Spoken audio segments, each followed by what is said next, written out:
actually preview your mic. Do you have headphones? I'm putting these in right now. Hello. Go ahead. Hello. Yep. Hello, hello, hello. Okay. I think you're good. Or to see all the details. Not used to having this many mics. Story, please, the film screening around the country.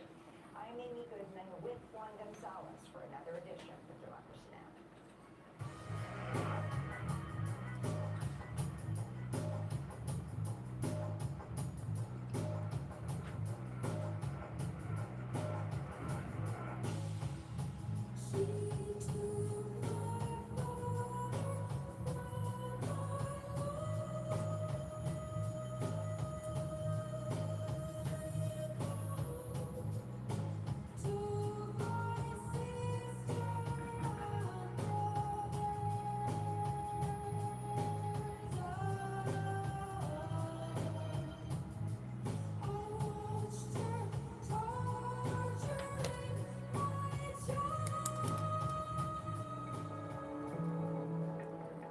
On WSLR LP 96.5 FM in Sarasota and WBPV LP 100.1 FM in Bradenton. This is Noah Wilstein with your WSLR News headlines for Tuesday, April 14th. The city of Sarasota has begun replacing all residential water meters. Crews started work in North Sarasota. The city says new meters will help improve resiliency and metering accuracy. Work will cause limited interruptions to service. Customers will receive advance notice in the mail. Increased accuracy of the water meters could mean a change up or down in your water bill.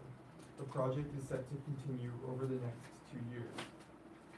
Scientists will gather at the Bay Park for a panel discussion tomorrow. The free event, moderated by Suncoast Searchlight, is called Beneath the Surface, the environmental stories shaping our community. It will take place tomorrow, Wednesday, April 15th at 3 p.m. inside the Bayfront Community Center. Attendees will be able to learn from scientists and advocates about some of the region's most important environmental challenges, including water pollution and habitat loss. Panelists include a researcher on dolphins in the Sarasota Bay, a researcher studying the impacts of local waterway pollution, and a scientist who leads a group dedicated to raising awareness of local scientific work. Gulf Islands Ferry added a third vessel to its fleet. The new boat, called the Manatee Belle, is intended to help ease congestion on busy roads between downtown Bradenton and Anna Maria Island. The new vessel is equipped with 91 seats, an indoor cabin, and climate control.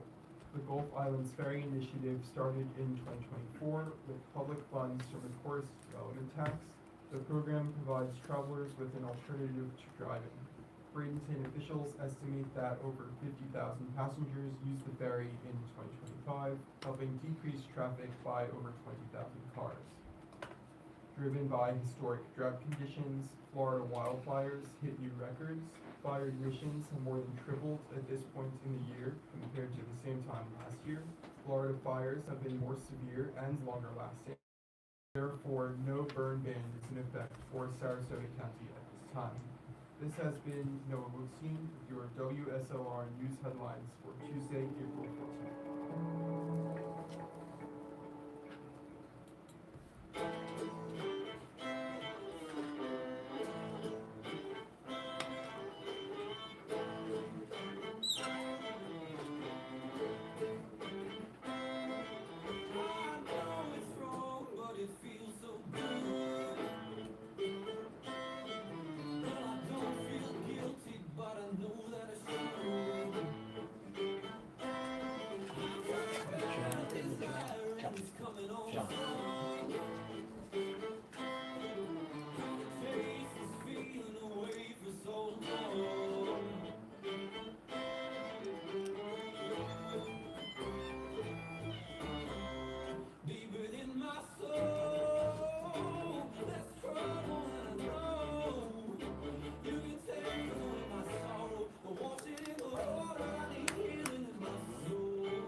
like that.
Feel it in my soul.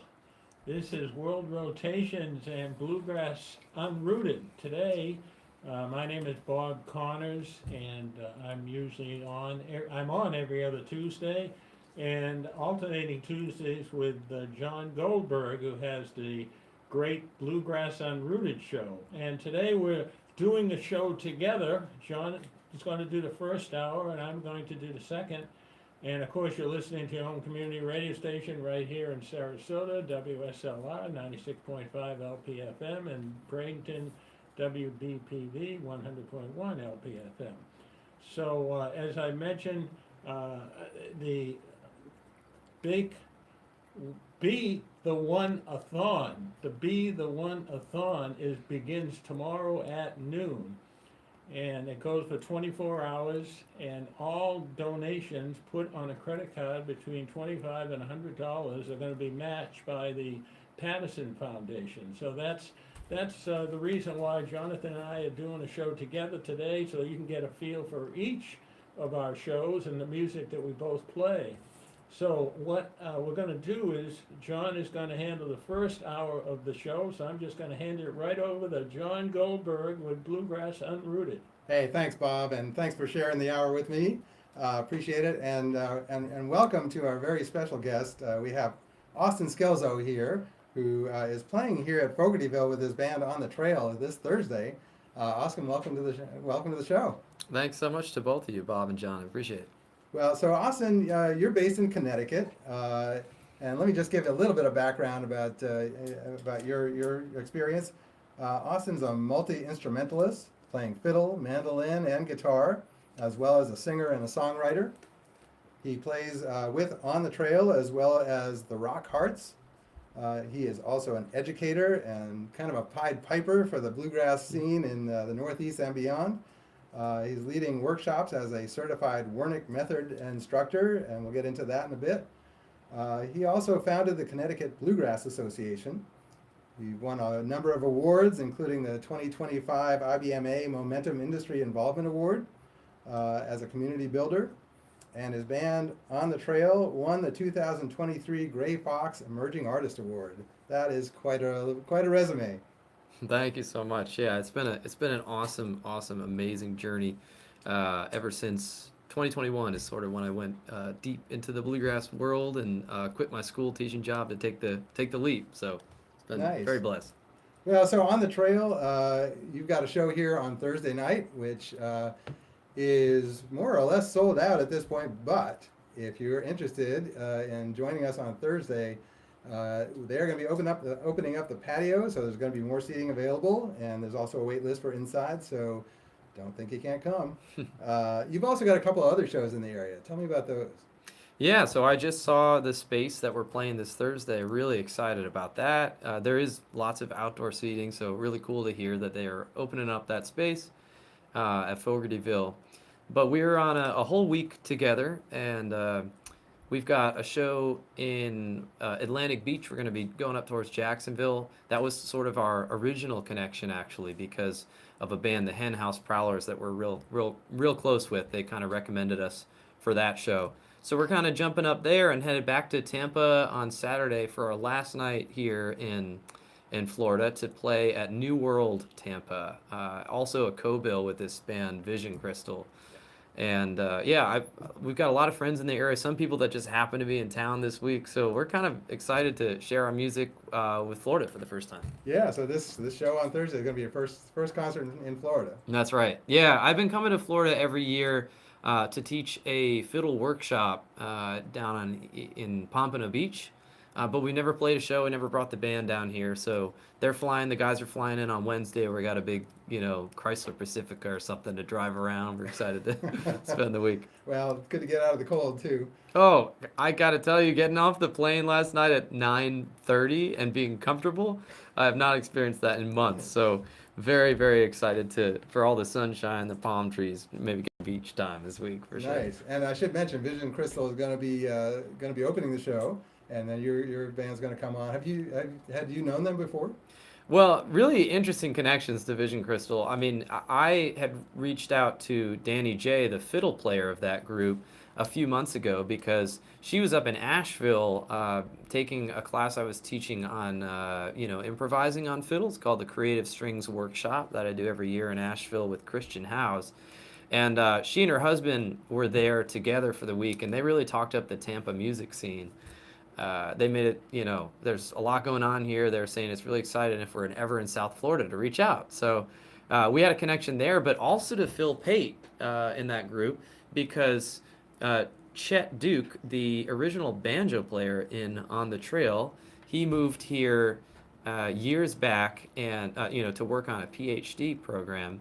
And when he moved here, we would check in on him periodically, and he played bluegrass with Phil Pate. So, real small world. I'm actually staying with Chet these couple days. It is a small world, and the music scene in Tampa is almost as good as the scene here in Sarasota. So, I want to mention that when we started the show, we had a song playing called "Trouble in My Soul," which you wrote, and that was On the Trail playing that song. And from the album, I think it's your first album, is that right? Yeah, the first album we've done. We had an EP with On the Trail of 4 songs that included Chet Duke on banjo. So there is some stuff out there in a smaller 4-track form, but this is our first kind of full-length record. Well, it's got a great groove, that song. I couldn't help but playing air guitar with it. I know the feeling. Yeah. But tell me about the process of writing that song and just how you think about its message. Sure. The Trouble in My Soul was my, my own coping with the challenge of having a coming into faith as an adult, into the Christian faith, and then sort of that evolving over time as I've grown older. And I think gospel music will always have a place in my heart. I actually, my experience originally with that music was old-timey, like all 4-part a cappella singing in like kind of an old-time gospel church kind of setting. So that music is really, fascinating to me. And I also just love the kind of the idea of gospel music grappling with it's not just all, roses and butterflies or whatever. It's also, real people, going through life and the challenges of life. And so Trouble in My Soul is sort of about, as I'm growing older, the challenge always that for everybody, I think, but it's my own reflection on the challenge of knowing what is right and just, either for myself or the world, and the challenge of doing your best to make right and do good, but we don't always do that, and we live in an imperfect world, and we are imperfect people. And so it's just a kind of reflection on the challenges of that, I think. I don't think that could be any truer than it is today. The song, you know, it was written years back, but it really feels like it's a message for today for sure. Yeah, for sure. And we're going to play another gospel song of yours when we get a little bit later in the show, but we'll just wait on that. But before I do, tell me about the members of the band, how you all came together, and I know you don't have a banjo player anymore, and I want to also talk about whether that was an intentional thing or just the way it worked out. I'm staying with Chet this week, so I better be candid. I'm just kidding. We love him so much. We would love. He's a busy guy, and he's got a 4-year-old, and who I got to hang out with this morning. Very very fun. We love Chet, and we'd love for him to play more with us, but he's a busy guy. Yeah, the band started as a trio actually. The core group was Tom Palizzi on mandolin and guitar, mostly mandolin in that group, and Charlie Widmer on guitar and vocals. And we were all Western Connecticut State University grads, a school not in any ways related to bluegrass or country or anything. I mean, Charlie and I were playing classical music, and Tom was playing, jazz music at the time. But we kind of fell into bluegrass in different ways. Charlie got enamored with, the songwriting of Nickel Creek and some of the crossover bands that kind of had more of the influences he was used to, like pop and funk and R&B.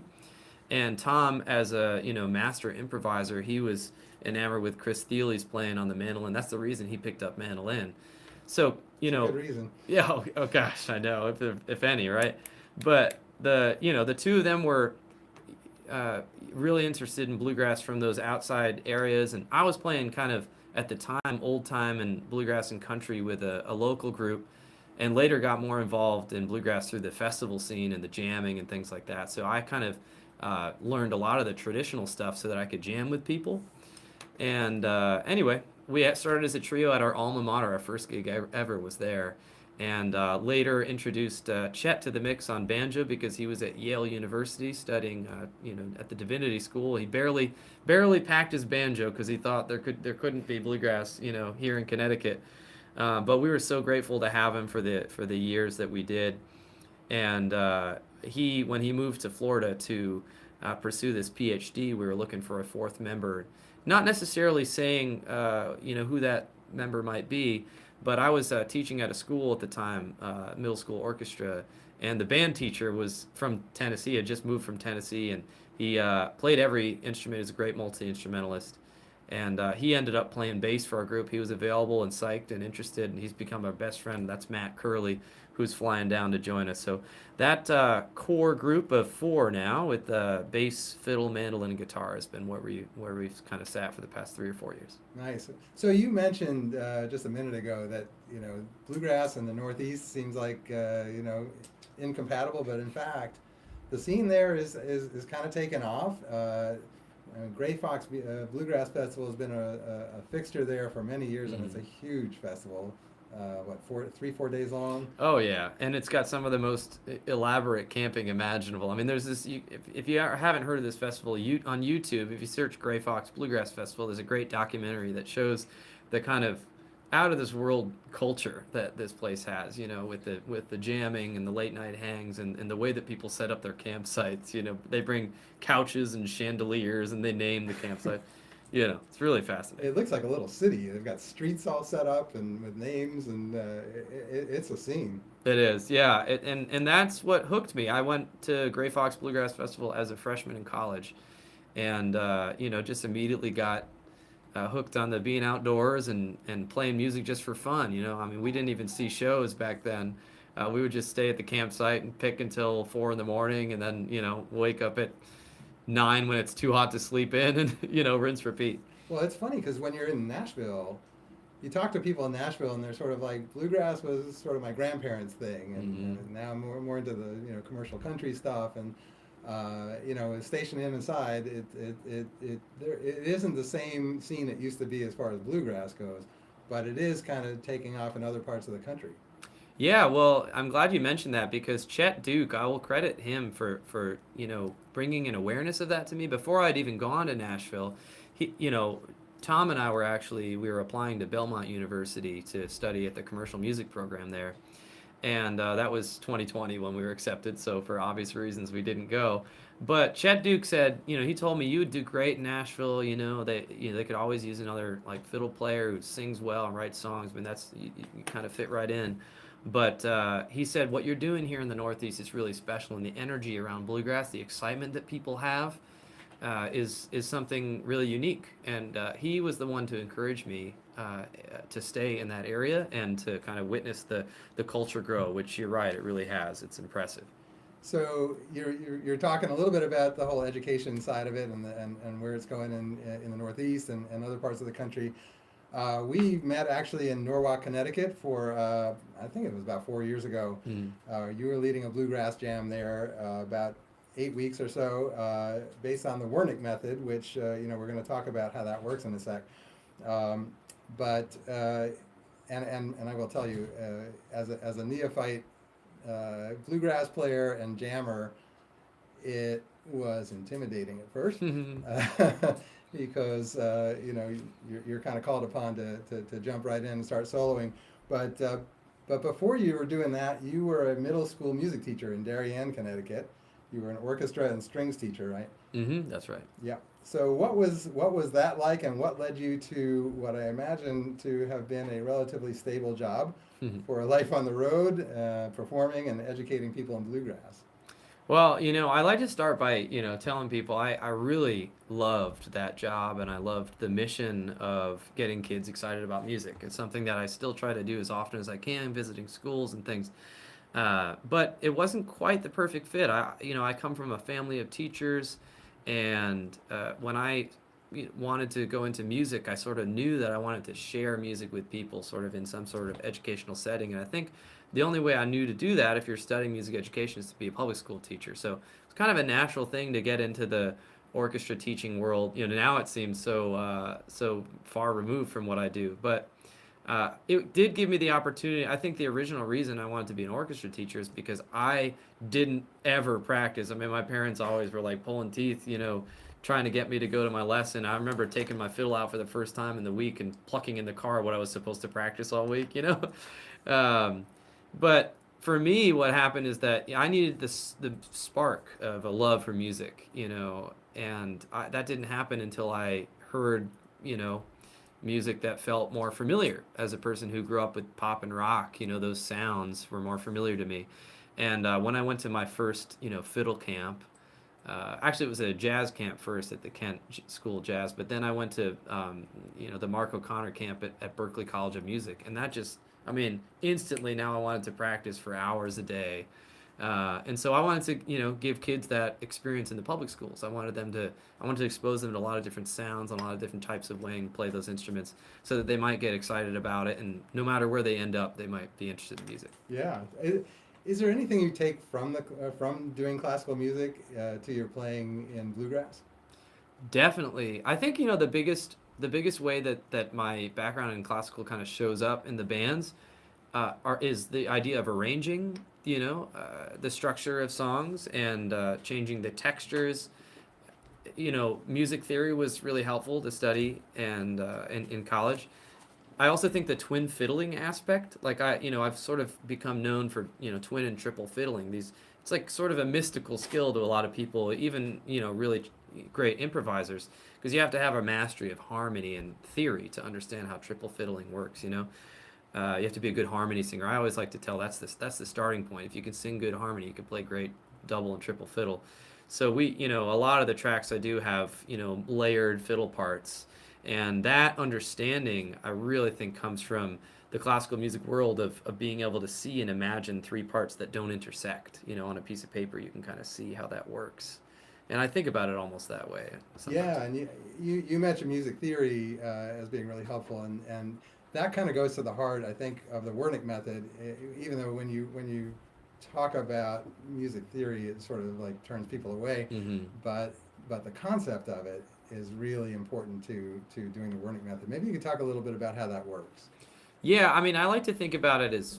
Let me interrupt for just a second, because the reason why John at Goldberg and Bob Connors are here together with World Rotations and Bluegrass Unrooted is that the Be the One-a-thon begins tomorrow at noon, Wednesday at noon to Thursday at noon, the 2026 Giving Challenge from the Community Foundation of Sarasota County with the Patterson Foundation involved as well. So your support to the station and Fogartyville will be doubled. So all donations, $25 to $100 put on a credit card, will be matched by the Patterson Foundation during that 24-hour period. So you can call in and today and give your information to the person who answers the phone, or you can go online and put your information in, and someone will call you after noon tomorrow to get your credit card. But either way, we don't want you to miss this opportunity to support WSLR and Fogartyville with the match. It's just an incredible thing. This has happened 6 or 7 times over the last, every fourth fund drive that we have, we're fortunate enough to have it scheduled during the Giving Partner Challenge. And usually, it brings us an extra $30,000, $40,000, $50,000, which is invaluable to keeping everything going here at Fogartyville and WSLR. So don't forget, tomorrow at noon through Thursday at noon, and if you think you might forget, call the station right now and give your information to the person who answers the phone, and the phone number is 941-894-6469. Thank you for Okay, saying that. John. I was about to give that phone number. Thank you, John. Got it down. And just to add to that, there's nowhere else on radio that you're going to find this kind of music, that you're going to find these kinds of performances at Fogartyville. This is the place, and you should be the one. So let's continue then talking about the Wernick method. Sure. Well, we were talking about this idea of music theory, and that is a term I think that turns a lot of people off. So I like to use the term functional musicianship, like being able to, pick up what key you're in, right? It's a very valuable skill. Being able to figure out, the structure of a song, like knowing where the solos happen, and knowing how to communicate non-verbally what you're asking for, knowing how to communicate, when you're going to lead a song. The idea of starting it with a kickoff or like a little instrumental start. It's just this idea of kind of a basic understanding about how music works, just to the point of where it remains helpful in a real life jamming situation. So the Wernick method is really all about giving people the skills to make music with strangers, without having to rehearse. This idea of making music for fun and jamming and improvising and finding the key that's right for your voice, not just reading from a book that tells you that this song is in the key of G, So the Wernick method, as a person who studied education, it's just a fantastic way to get people to transition from, the type of person that a lot of people I think can identify with as, you learned on YouTube or from books and you play at home kind of for fun, but you're maybe afraid or not plugged in to play with, or you feel like you need more before you can play with people. It's really not true. If you get the basics, you learn the D, G, and the A and the C chord, you're good to go to play music with people. And the Wernick method is a great ramp, to get people to play music together successfully really, really quickly. And I can tell you, my experience was just awesome with it. What I remember at the beginning was, once you kind of learn the etiquette of jamming, you have to kind of look at, if you're leading a song, you have to look at who you want to have the next solo, next break, as the term goes. And it's terrifying when you're leading a song and you're trying to get somebody's attention and they're terrified of soloing and they're looking at the floor. At the floor, right? Yeah. But eventually, over those 8 weeks, people get a little more courage, and by the end of it, you really get a lot of knowledge and a lot of courage, and you just have to try by failing until you're succeeding. And I think the jump start for me actually making the deep dive into building a career on this music was my first ever Wernick method class, which was in 2019. I had taught a class, same thing, an 8-week class on Saturday afternoons.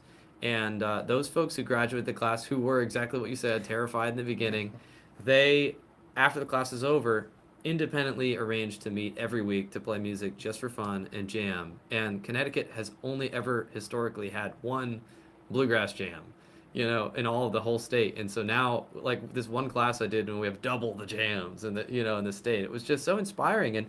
And Chet was saying, if you kept working on that and doing these classes all over New England, you could really make a difference. So And you also do workshops at the Ashokan Center in the Catskills, right? that's right. Yeah, I've been going to Ashokan for over 10 years now, I think. I started as an attendee going to all sorts of weeks. Southern Week, where there's, old-timey fiddle music and Cajun and Zydeco sort of stuff. Western and Swing Week, where I learned a lot of the swing repertoire, the vintage swing and the Bob Wills style stuff, which I love.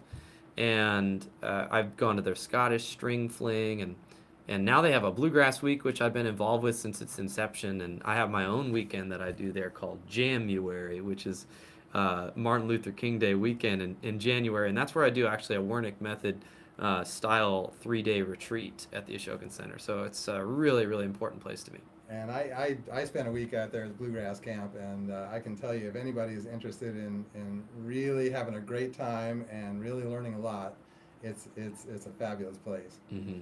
So I want to play another cut from your album. Great. So we are going to be playing "Can't Get You Out of My Mind." Is there anything you want to say about that tune before we do that?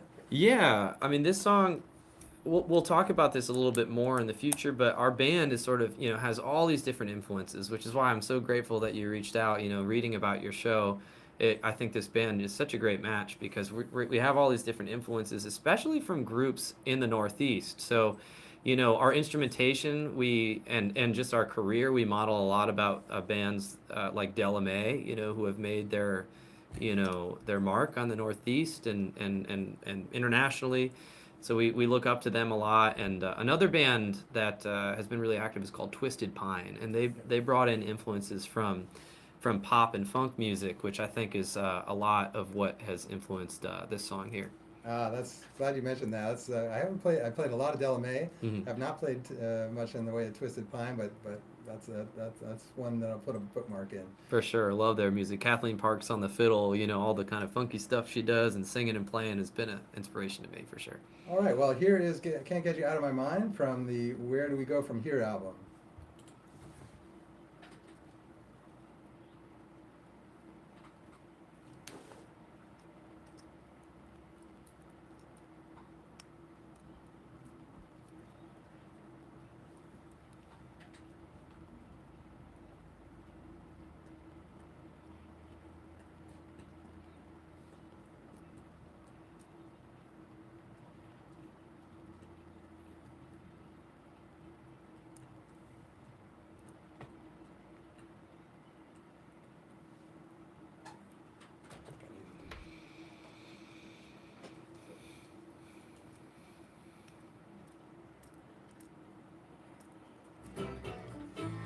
Do you want to do the PSAs? I was wondering about that actually. I think we're supposed to do that. Oh, I don't know what it matters so much today. We maybe one in each hour, I think. Okay. Yeah, why don't you do that? I'll pick out some in the second hour. I was just looking at the upcoming music after Okay. Thursday. I can do it. Yeah. I can do it for this one. I can do this one, Bill. Oh yeah. Why don't you do that?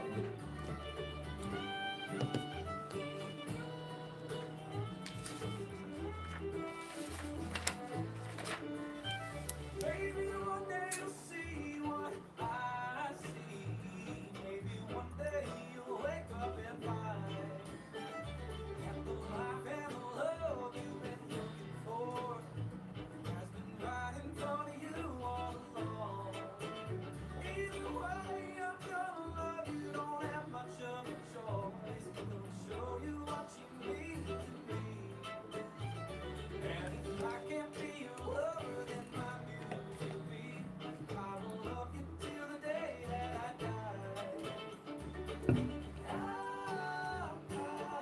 can't get you out of my mind. You are really one of a kind. My dreams, I hold you close in my heart. I feel your pulse in my head. I hear your voice. Yeah, I can't get you out of my mind.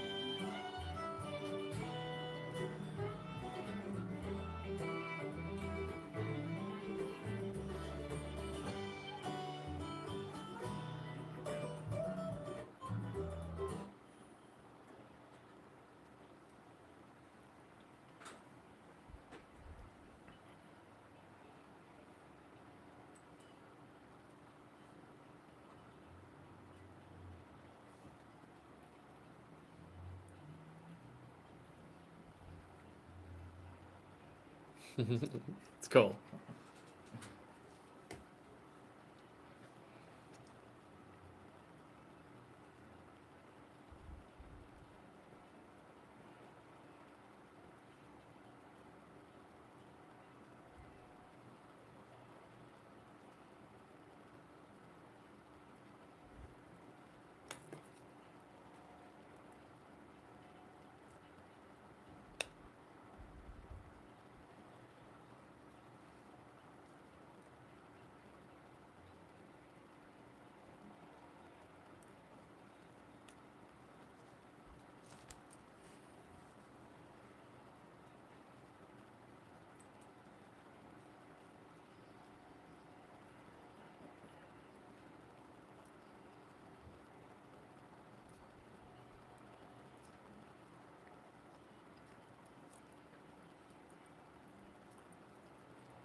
And that was Can't Get You Out of My Mind by Austin Scelzo and On the Trail, who's going to be playing here on Thursday night.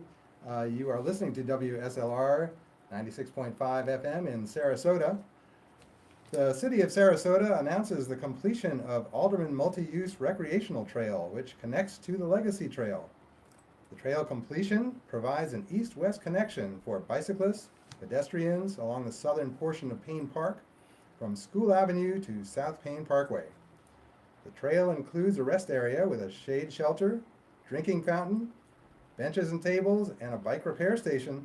For more information is available at sarasotafl.gov. Austin, so good to have you here, and wanted to just mention that last song is one of several that you've written on the album. I think there's only one cut on the entire album that is not original. Is that right? Yeah, that's right. Gospel Plow is a cover, but Right. everything else is original. And that's album. Nice. And what led you to write this particular song? Oh gosh, life circumstances as usual. I am not like. I know that there are songwriters who are disciplined, practiced people. I am the type of songwriter that is an emotional writer, and I'll write songs when I'm so moved, you know.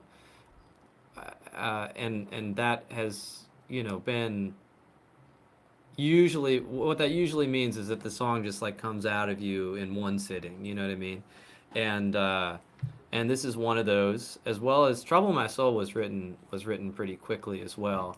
But I've spent a lot of time in Nashville and learned from the community of professional songwriters, and know that there's a lot of thought put behind putting yourself in another person's shoes and imagining their perspective and using that as inspiration for their songwriting, which I think is really inspiring. And I want to grow in that area as well, to kind of put myself in a character. But a lot of the songs that I've written are all from personal experience. And when you write a song, do all the band members kind of come with their songs and then you just kind of cut it? Or is it more sort of you have an idea and you work collaboratively until you get to the final product? We all come with little voice memos of us playing the chords and singing the song. Occasionally we'll add sections. Can't Get You Out of My Mind, that really cool mandolin section that was in the middle there. Tom's addition. So there's always kind of arranging things that happen with the band where people add their touch to it. But usually we try to come to rehearsal having listened to someone sing the song along with some basic chord structure. So occasionally we'll write down like an outline of the song. That was a killer mandolin solo in that one. I know, just awesome. Tom rocks. So tell me a little bit about your instruments, particularly your fiddle. I know that you play a 4-string fiddle a lot of the time, but you also picked up a the Silikowski. That's right. Right, a 5-string fiddle. What does that bring to your playing? Well, I think any new instrument kind of can inspire you in different directions. I know that the 5-string fiddle, actually using that in a different tuning, was how I wrote one of the songs, or how I came up with well, actually, Trouble My Soul I wrote originally on the 5-string, and actually I played on the 5-string on that track. So it sort of inspired that, just sort of the low register, which sometimes is more supportive of the singing voice, getting that extra low string. But also kind of, yeah, 5 strings, if you experiment with different tunings, kind of gives you new inspiration as well. So that was actually what inspired the title track to this album, which is Where Do We Go From Here? So the 5 string is, Silikowski's sort of made a name for himself making 5 strings. Most people know that, like, Brittany Haas play an original Silikowski. People like Casey Dreesen and Daryl Enger are all big fans of the Silikowski model. So, he passed away only recently, and it was only a month after that I made kind of a snap decision to get one of his, because I knew they'd go up in value really quickly. So. And you also play mandolin and you play guitar. Mm-hmm. Do you play those when you're with a band, or is that for other purposes? Well, I use guitar almost always when I'm teaching, Warnick method classes. And mandolin I play not in either of On the Trail or Rock Hearts, but I'm in a third local group called Bugs on a Log, where I've been playing more mandolin. It's kind of an old-timey string band. And I also, of course, play mandolin sort of in all sorts of jams and things like that. So, and I teach mandolin, so that's a big part of it as well. And you're still pretty active with Rock Hearts. Yes, actually, I'm flying from here right when we're done to Nashville to record our 4th album with Rock Hearts. Oh, that's great. So yeah, they're doing great as well. Those are guys that are even busier than On the Trail in their personal lives. So we don't play as often, but they're very busy every summer playing festivals all around. They were the reason I went to Canada. We go to Canada with them usually every year to play a festival, and then all of New England, sort of on the Rock Hearts, is really plugged in with the festival scene. And what else you got going on your calendar? I can just imagine what it must look like. Yeah, I mean, the summer is always just a whirlwind of busyness between playing at festivals on the weekends and traveling to teach at different camps. I teach at that Asheville Creative Strings workshop where I teach, fiddle players how to improvise and play rhythm and things like that and think about functional musicianship. The Silver Bay Bluegrass camp is where I first got into the Wernick method, and that's the tail end of the summer, and that's a week long of learning the Wernick method kind of jamming style. And then there's all sorts of stuff that's coming up I'm really excited about. Like I mentioned, this album we're going to cut like 12 or 13 songs next week of gospel music and some secular songs. And I got an invitation recently. I'm kind of most excited about this idea of going to the Caribbean. I got an invitation to teach a music retreat in the Caribbean. It's probably going to be a Wernick method thing, but that's going to be on the island of Dominica. And there's flights out of Newark from people from the Northeast to go to, and then actually Miami. There are the 2 direct flights. So that's like coming together now, and On the Trail is going to Germany. I mean, there's just so much going on, so much to be grateful for, but definitely challenging to keep on top of it all. I mean, it's fantastic because when you leave a kind of a stable environment to doing this kind of life, it's a gamble. And, yeah, I'm really grateful that my family was behind me all the way. They as long as I had a plan and they knew I worked hard and all that. But the biggest difference is life is like this now. It's got way higher highs and lower lows sometimes. Where it's things happen that are challenging. Shows get canceled because of weather in the Northeast, and you can miss out on something you're really looking forward to, or it rains on a big festival appearance. So the stability was challenging to leave, but I would never go back. I'm so excited about this stuff that's happening. well, I think that's the key right there. You can't do it unless you really love it and you feel like you have to do it. Mm-hmm, mm-hmm. So, well, I want to mention listeners, right now, everyone at WSLR is working together to build momentum going into the Giving Challenge. Each of us is reaching out, bringing people in, and making sure that we're ready to start at noon on April 15th, which is tomorrow. You can be part of that right now. If you love bluegrass music, if you love Fogartyville, if you love live music, this is the place for it. So call 941-894-6469 and make your pledge today. And we'll activate it when the challenge opens up. And it's going to be matched 1-to-1 by the Patterson Foundation. This is a collective effort, and every person who steps in helps to make it work. And this is John Goldberg, and you're listening to a special edition of Bluegrass Unrooted on WSLR in Sarasota. And we are talking here with Austin Scelzo from On the Trail, who's going to be playing a double bill with Vision Crystal this Thursday at 7 p.m. So I hope you have a chance to come out for what's going to be a great show. At this point, I'd like to play another cut from the album. This one is Gospel Plow. Awesome.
All right, an upbeat but soulful version of Gospel Plow.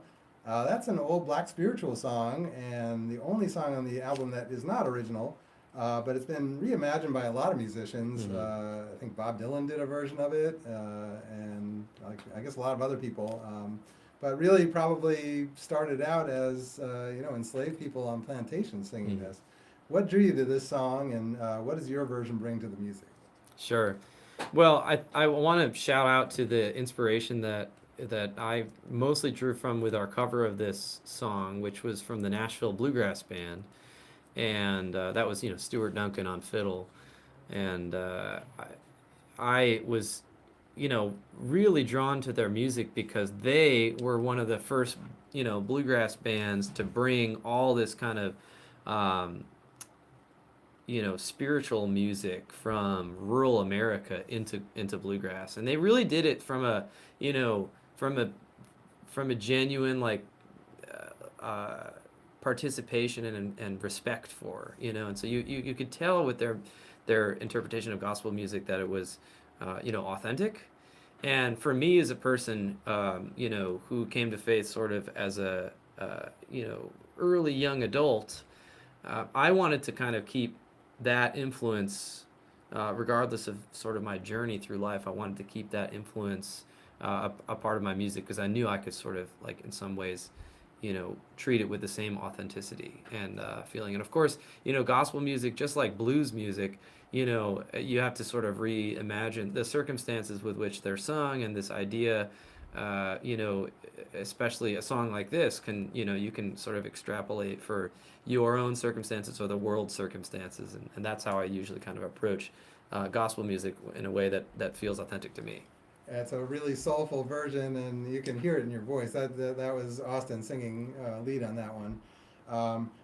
But it also has some great harmony in it. Mm-hmm. And I know three-part harmony. I should mention that I think the first time I heard the thing that distinguishes bluegrass from old-time music is that three-part harmony. Mm-hmm. And I know that's been a big focus of your teaching. So can you talk a little bit about what you teach when you're teaching three-part harmony? Yeah, absolutely. Well, I love singing, three and four-part harmony and things like that with this group. It's just a really fun thing to do. And I think anyone who can experience it, they get hooked on it. It's one of my favorite parts of bluegrass. But you're right, one of the ways that bluegrass sets itself apart is by arranging, like the musicians practicing to make sure that they're singing in a way that all three parts remain complementary of each other, right? And so they rehearse that in a way similar to like shape note singing, which is where the influence came from. Written hymnals that had the a way for people to sing in four-part harmony if they follow their part. And so as a music teacher, it's been a real joy of mine to help people learn to do that. And the Wernick method does that really well. There's always an aspect of harmony singing. But I wanted to take it one step further. So a couple of years ago, I started a project with a friend of mine who's an app developer, web designer, by day. And the two of us developed this website that helps people learn to sing harmony called singbluegrassharmony.com. And it basically is, it'll take a bunch of these common bluegrass songs, and you can hear each part on its own, practice it. You can speed it up or slow it down or even change the key to match kind of the way that it's done in your jam or in your band or in a way that matches your voice. But you can practice your part by isolating it, and then you can practice singing that part with one other person or two other people by adjusting the levels. So you're a techie too, huh? I am now, I guess. Grateful for Ben Leave. He's the guy who, I've been the idea guy and supplied all the tracks and things like that, but he made all the ideas, able to be clicked and usable. So it's a great idea. It's I got to check it out because I would say pretty much anytime I'm driving in the car, I'm singing harmony to something. So, yeah, me too. I always gravitate towards harmony when I'm singing. But that resource, we just recorded a new promotional video for it, and Bluegrass Today and Bluegrass Standard and Bluegrass Unlimited are all sort of covering its release. So we're really excited to kind of really get it out there now that it's been functioning. Yeah, no, that's great. I want to talk a little bit about where bluegrass is today. It's kind of gotten a big resurgence. You have the Billy Strings of the world who are filling up arenas and that sort of thing. You got Molly Tuttle, you've got all these, Sierra Farrell. What did that do to sort of spark where you are and where other people who are interested in bluegrass are going? Yeah, I think it's worth noting that bluegrass is more popular today than I believe. I mean, there's more eyes on it for sure than ever before. I mean, I saw a documentary on YouTube that talked about sort of, all these different boosts in attention on bluegrass, with the Opry and with Oh Brother Where Art Thou and all these different kind of, cultural bumps of attention. And then you go to today's era with Sarah Farrell and Billy Strings and Molly Tuttle, and it's like light years, like 20 times the attention. So we're in a really exciting place for bluegrass. And I think I actually sort of came into it a little bit independently of that, just got hooked on the jamming scene as other people come into it. But the fact that there's more people learning guitar because of Billy Strings, or more people hearing and relating to, I think today Billy Strings is almost as common of a band name to speak than Grateful Dead, it seems like, which is saying a lot, And that means that people Funny place are. on Grateful Dead. Yeah, well, it's true. So I mean, it's just yeah. I think all those influences and all the eyes on bluegrass has really helped our own kind of reach, and helps us to grow our audience too. Excellent. Do we have looks like we've got a couple of pledges here, and I just want to make note of that and appreciate that. We have a $100 pledge from Nancy Norris in support of the Real News, and we really appreciate that, Nancy. Thank you. And another one from Steve Norris for the Real News, another $100. Thank you so much. I'll take it, but I didn't really have any. And so we were talking about where bluegrass is headed and where it's been. I think that that there's always been bluegrass musicians listening to different genres of music. I think about like Tony Rice Mm-hmm. and what he did with jazz and, Yeah. and some of the other things. But I think it's really sort of on steroids now. Mhm. When you hear some of the things that Sierra Farrell is doing, that Sierra Hull is doing, that Justin Moses and down the line, they are stretching this in ways that I don't think anybody imagined before. Mm-hmm. Well, I think it reflects the fact that, first of all, bluegrass has always had drawn from other influences. It was just what was popular at the time. Its inception, it was swing music, and then rock music, and now we have even more genres to draw on, influencing the music. And I think some people are really excited about that, and some people are not excited about that. But inevitably, it's been great for bluegrass overall. And I think there's always going to be traditional bands that were. I myself, like, my favorite era of bluegrass is the first and second generation. I just love and am inspired by the songwriting and the soul and the authenticity behind their early music. But I think, with organizations like IBMA, which has, International Bluegrass Music Association, having this big wide tent model of inclusion and getting, old time music and all these kind of modern influences, all in the same tent together. And then organizations like Spigma in Nashville that preserves traditional bluegrass music. You have a lot of, things in place that a lot of the kids' academies, for example, teach, the first and second generation bluegrass, like Stanley Brothers. People are still learning that so they can jam and participate in this awesome jamming culture, which I think is where the traditional roots really shines, is that culture. But it's all happening at the same time, and I think I'm personally really happy to see people from all different kind of walks succeed in bluegrass now. Yeah, and that jam culture is the most welcoming community I've ever run into for people from backgrounds you would probably never talk to otherwise. Mhm. And you've got that common language, and it's just an amazing experience. So thank you for all you're doing to run those workshops, to educate people, and just give people a lot of fun and musical meaning. Of course, yeah. So we are just about out of time here, but Austin, it has been just great having you here. Thank you for coming down to the studio, and really, hope everybody comes out to see you on Thursday night. It's going to be a great show. But thanks for the interview.